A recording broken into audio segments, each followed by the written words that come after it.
기도하시겠습니다. 주님, 한결같은 인자와 성실함으로 우리 모두를 오늘 이 자리에 있게 하시니 감사합니다.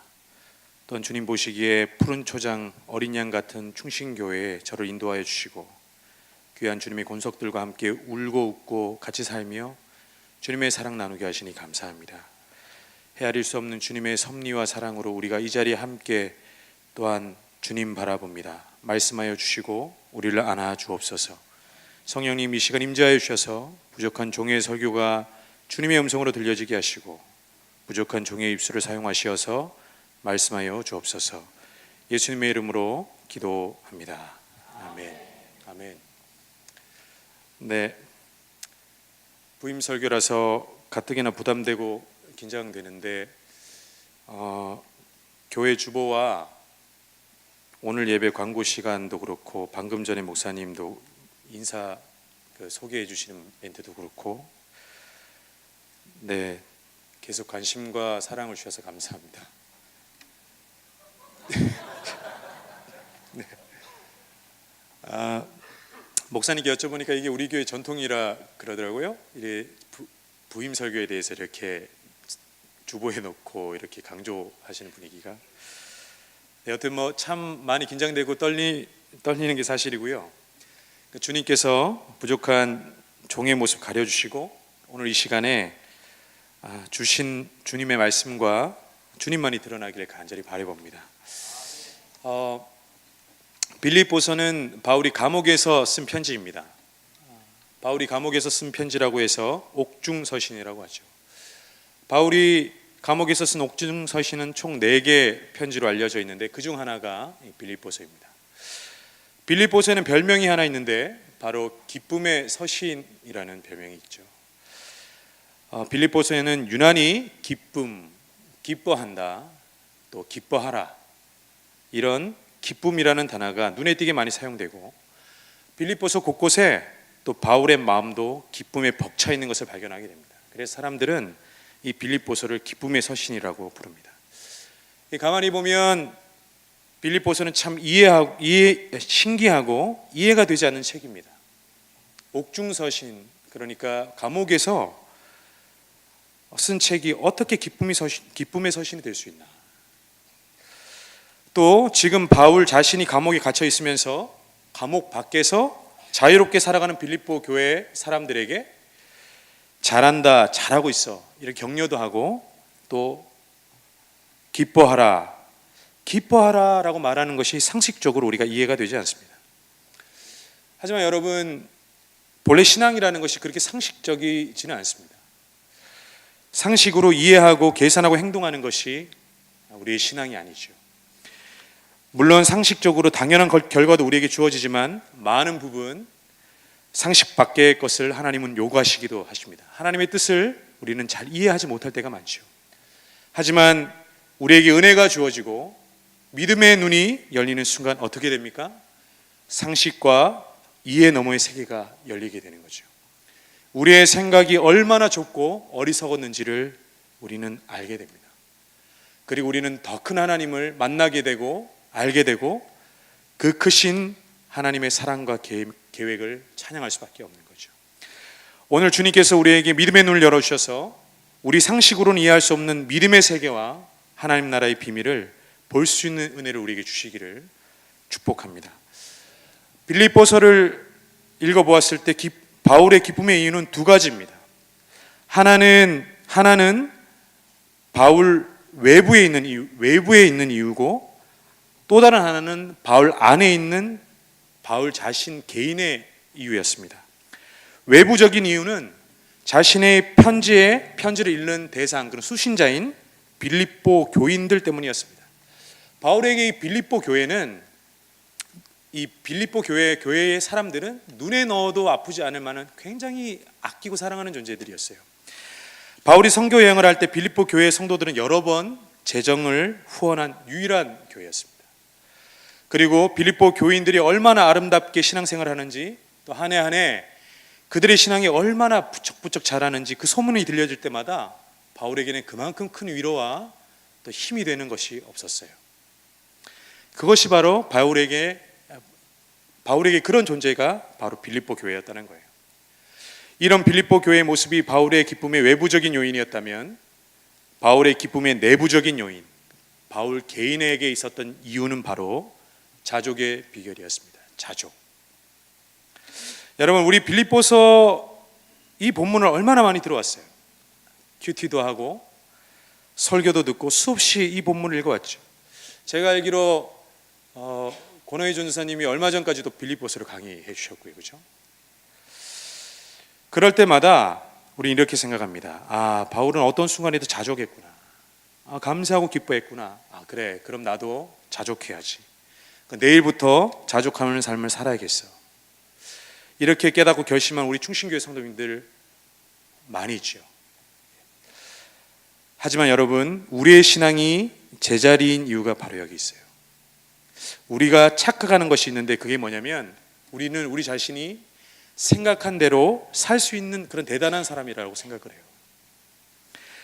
자족해야지, 내일부터 자족하며 살아야지 한다며 우리가 결심하고 마음먹었다고 해서 우리가 그렇게 자족하는 삶이 사라지던가요? 그렇지 않죠.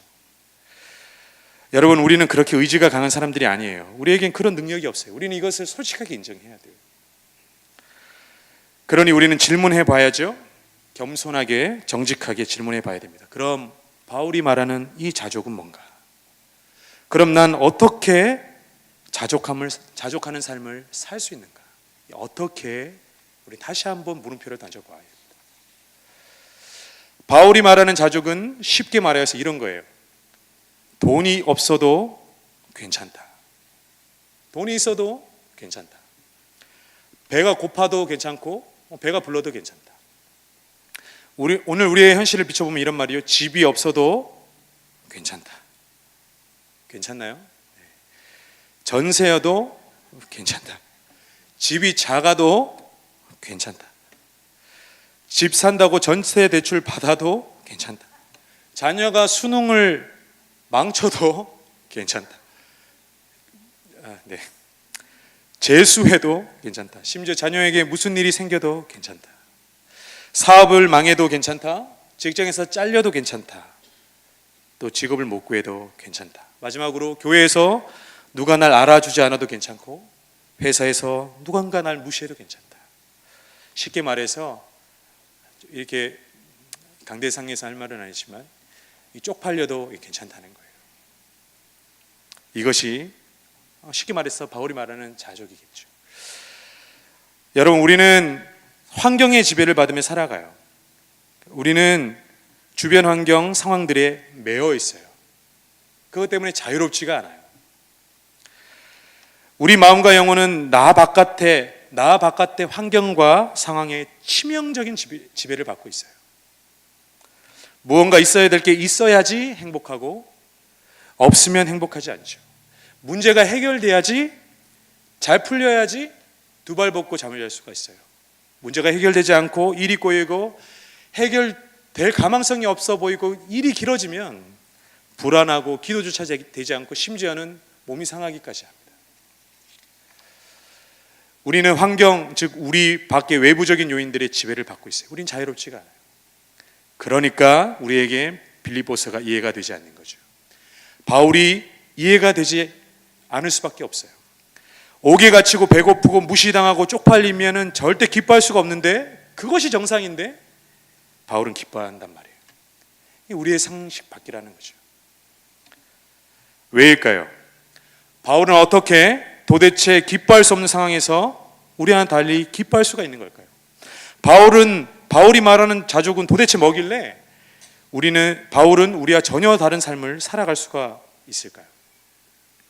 다시 한번 우리 빌립보서 4장 13절 말씀을 읽어보겠습니다. 시작. 능력 주시는 자 안에서 내가 모든 것을 할 수 있다라는 이 말은 소원 성취 같은 이런 개념은 아니에요. 돈이 생긴다거나 사업이 성공한다거나 불가능한 무언가가 가능함으로 바뀌어지는 것, 그런 뜻이 아니에요. 11절과 12절의 말씀 우리가 고려해 봤을 때 내가 모든 것을 할 수 있다는 이 말은 오히려 이런 뜻에 가까워요. 나를 가로막을 것은 아무것도 없다. 나를 넘어뜨릴 것은 아무것도 없다. 나는 어떤 상황에 놓이든지 간에 끄떡없다.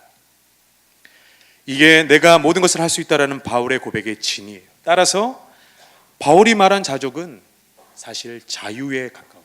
자유. 그렇습니다, 여러분. 바울이 말한 자족은 바로 자유였어요. 어떤 자유인가요? 가난하고 부족하고 무언가 없어도 부끄럽지 않을 자유예요. 떳떳할 자유죠. 감옥에 갇히고 몸이 불편하고 괴로워도 불평하지 않을 자유, 기뻐할 자유예요. 어떤 상황과 환경에 놓이더라도 하나님을 기뻐하고 하나님의 뜻대로 선택하고 행할 자유. 바울에게는 바로 이 자유가 있었기에 그 말도 안 되는 상황 속에서도 기뻐하고 있는 것이죠. 여러분, 우리는 자유에 대해서 은연중에 오해하고 있는 것이 있어요. 자유라고 말하면 마음대로 하고 싶은 대로 행동하는 것을 우리는 자유라고 해요. 담배 피고 회사에 땡땡이 치고 술 마시고 심지어 나의 배우자 외에 다른 누군가를 만나고 사랑을 나누는 것을 자유라고 해요. 우리가 매일 보는 TV나 영화, 주변 문화들은 그것이 멋있다고 매력적이라고 우리를 부추기죠. 하지만 우리가 모르는 또 다른 자유가 있어요. 그것은 바로 내가 생각하는 바 옳은 것을 행할 자유예요. 담배 피는 사람에게는 담배 피울 자유는 있지만 담배를 끊을 자유는 없죠. 술도 마찬가지예요. 술을 마시고 취할 자유는 있지만 술을 마시지 않고 끊을 자유는 없어요. 요즘 한국 사회에 특별히 제주 땅의 청소년들에게 문제가 되는 인터넷, 스마트폰 중독. 이 중독이라는 말이 뭡니까? 게임을 안 하고 끊을 자유가 없는 거죠. 부모님이 게임을 하지 말라, 너 이제 안 해도 되지 않냐, 그러면 화를 내는 거예요. 내 배우자 외에 다른 사람을 멋대로 만나고 사랑할 자유, 그리고 내 가정을 벗어나고 깨뜨릴 자유는 있지만 하나님이 내게 주신 배우자만을 사랑하고 그 가정을 위해서 온몸을 바치고 지킬 자유는 우리에게 없는 거죠. 여러분, 너무 극단적인 예만 들어서 우리 실제 생활에 와닿지 않을 수도 있다고 생각해요. 우리 일상 속에서 매 순간에 이런 거죠. 불평하고 짜증낼 자유는 우리가 있지만 참고 선대할 자유는 우리에게 없는 거예요. 미워하고 뒤에서 남욕을 할 자유는 우리에게 있지만 용서하고 이해하고 받아줄 자유는 우리에게 없죠. 여러분, 우리는 인정해야 합니다. 우리에겐 하나님을 떠날 자유는 있지만 하나님을 기쁘시게 할 자유는 없다라는 사실을 우리는 인정해야 해요. 그러나 바울에게는 우리에게 없는 자유가 있다라는 거예요. 죄를 거스르고 하나님의 뜻을 기꺼이 기쁘게 따를 그 자유가 있었다는 거예요. 바울은 이 자유를 소유했기에 말도 안 되는 상황 속에서도 기뻐하고 있는 거죠. 여러분, 잠깐 정리하면 바울이 지금 감옥에서 기뻐하는 이유 중에 하나는 자족, 다시 말해서 자유 때문이었어요. 이것이 바울과 우리가 다른 이유예요. 어떤 상황에 처하든 상관없이 바울의 삶이 하나님을 향할 수 있었던 이유는 바로 이 자유 때문이었어요. 자, 그럼 우린 중요한 질문 하나를 던질 때가 되었어요. 가장 중요한 질문은 이것이에요. 그럼 어떻게 나는 바울처럼 자유로울 수가 있을까? 어떻게 바울이 소유한 그 자유를 나도 소유할 수 있을까? 어떻게? 다시 한번 13절 말씀을 읽어봅시다. 시작. 내게 능력 주시는 자 안에서 내가 모든 것을. 아멘. 바울은 그 자유가 어디에 있다고 우리에게 말해주고 있나요? 예수님 안에. 내게 능력 주시는 자, 나의 주인이시오, 또한 이 세상의 주인이시고 왕 되신 예수 그리스도, 그분 안에 자유가 있다고 우리에게 확신에 차 말하고 있어요. 우리가 예수님 안에 있을 때 우리는 자유할 수 있습니다. 여러분, 믿습니까? 그 어떤 어려운 상황과 환경과 문제가 우리 앞을 막아서더라도 세상 사람들이 당연하게 여기는 상식을 선택하는 것이 아니라 그럼에도 불구하고 하나님을 선택할 자유, 그럼에도 불구하고 하나님의 뜻을 선택할 자유, 그럼에도 불구하고 기쁨과 감사를 선택할 자유가 예수님 안에 있다는 거예요. 이 자유가 예수님 안에 있으니 예수님 안에 거하며 이 자유를 누리라고 바울과 성경과 또 우리 주님은 지금 우리를 초대하고 있는 것입니다. 여러분, 예수님 안에 있는 이 자유를 누리고 계신가요? 예수님 안에 있는 이 자유를 여러분 경험한 적이 있으세요? 여러분, 저는 이제 제주도 온 지 2주가 되었는데요. 12월 16일 목요일에 제주도에 발을 내디뎠어요.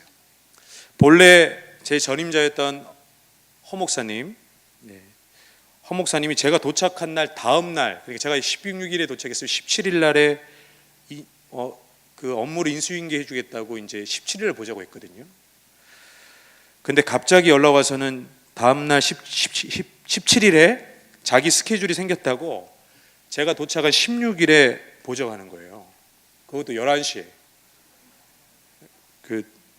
원래 그 허 목사님이 좀 그러신가요? 그날 11시에 봐서요. 인수인계를 새벽 1시 반까지 받았어요. 제 비행기 타고 온다고 막 피곤했을 수도 있는데, 그러니까 허진열 목사님의 특유의 꼼꼼함으로 자기를 간소하게 A4 용지 한 장에 빼곡히 적어주었어요. 빼곡히. 그리고 마지막 한마디를 하시는데 가슴이 철렁 내려앉았어요. 이 모든 것에 청년부도 맞는 거 아시죠? 말하는 거예요. 저는 솔직히 서울에 있었던 지난교회에서 설교가 가장 힘들었거든요. 설교하는 순간은 참 기쁨이 있었어요. 그렇지만 그 전에 일주일이 너무 고생이 되는 거예요. 일주일에 한 번 설교가 정말 힘들었어요. 허 목사님 말 들어보니까 청년부 매주 설교 한 번은 기본이고, 오후 예배 설교와 금요 기도회 설교를 격주같이 해야 되고, 거기에 허 목사님 행정일에다가 청년부 사역까지, 이 많은 일들이 저를 기다리고 있을 줄 사실 꿈에도 몰랐어요. 허 목사님 인수인계 후 이제 생각했죠. 잘못 왔구나. 주님 왜 저를 버리십니까? 이런 생각이 이제 들었을 수도 있었던 것 같아요. 기도가 절로 나오죠. 제가 요즘 새벽 기도 때 예배 시간에 기도가 참 간절한데 겉으로는 거룩하고 간절하게 기도해 보이는 듯 보여도 내용은 참 간단해요. 하나님 저 어떻게 합니까? 하나님 나를 불쌍히 여겨주십시오. 이 기도가 아주 그게 대부분이에요. 기도 중에 어두운 제 마음에 한 줄기 빛같이 하나님의 음성이 들려 스며들어오는 것을 깨달았어요. 그 음성이 제 마음에 새겨졌을 때 굳이 말로 표현한다면 내 안에 있는 너는 다르단다, 이 음성이었어요. 그리고 그 음성과 함께 제 마음에 과거 주님이 저와 어떻게 함께 하셨는지 새록새록 그 기억들이 떠오르기 시작하는데요. 제 인생에 주님을 향한 사랑이 정말 뜨거웠던 그 순간, 그리고 주님의 사랑으로 충만하여서 내가 지금 주님 안에 있구나라고 믿어 의심치 않던 그 순간에 아주 신나게 거침없이 하나님의 일을 하는 제 모습이 보이는 거예요. 물론 실수도 하고 어려움도 없었던 것은 아니었지만 그 어려움과 문제를 굴하지 않고 모든 것을 씩씩하게 이겨나가는 저의 모습을 하나님께서 보여주셨어요.